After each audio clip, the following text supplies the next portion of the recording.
Diesel fuel prices have been rising steadily since the start of the year.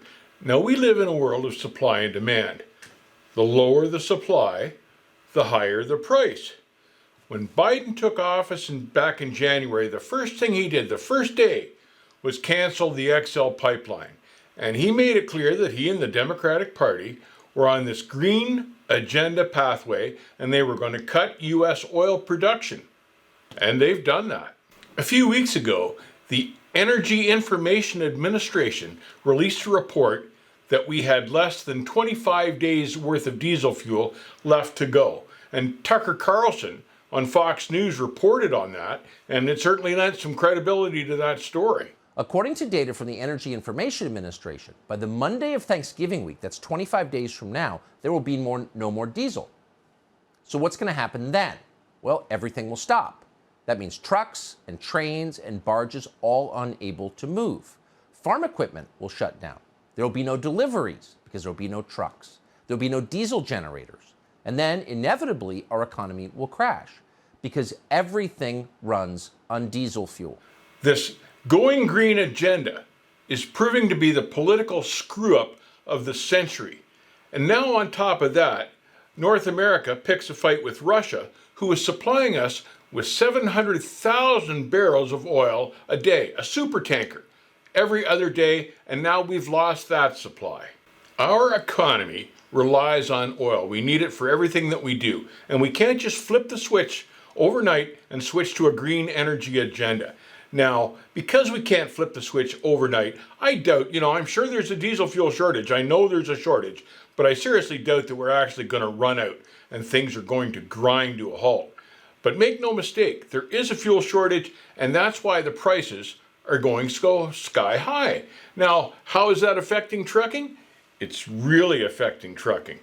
Small owner operators and lease operators are all going broke all of a sudden. We're losing thousands of them because all of a sudden the fuel costs more than what the freight pays. Even the middle-sized and big-sized carriers are starting to drop and pare down. It's going to affect trucking seriously. There are serious ramifications to this. The refineries in North America that are still producing are now going to have to do a balancing act between how much of what they produce, diesel fuel or heating oil or gasoline, and it's going to be a juggling act. And North America is in a bad spot here. China is laughing because they didn't go to this green agenda. Russia is laughing because they've got all the fuel they need. And North America is in a very tough spot to the point where the biggest superpower in the world, the United States, goes begging to Saudi Arabia for oil and then gets turned away. And all of this is because of bad management at the top. Now, truckers and trucking are deemed an essential service. We're essential to the economy. We found that out through COVID, and we managed to pull everybody through COVID. And now here we are again with our hands tied behind our back because of something else Washington has done. We can't continue to function in business if Washington keeps screwing us up. We need some short-term and some long-term solutions, and we need them now. And I'd like to know what you think. Are we seriously as screwed as I think we are? What are the answers to get us out of this bind?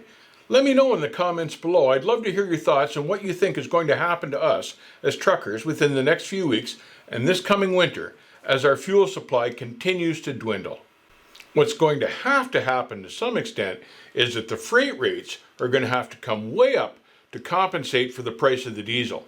And certainly we'll get to a point where the big carriers are going to be able to force the shippers and receivers into this situation, but it's a matter of time and how long all that takes and how many guys will go broke before that actually happens. So stay safe, keep the rubber side down, don't panic and pull the plug yet, but keep up with your math. I'm sure this whole situation will rectify itself sooner or later.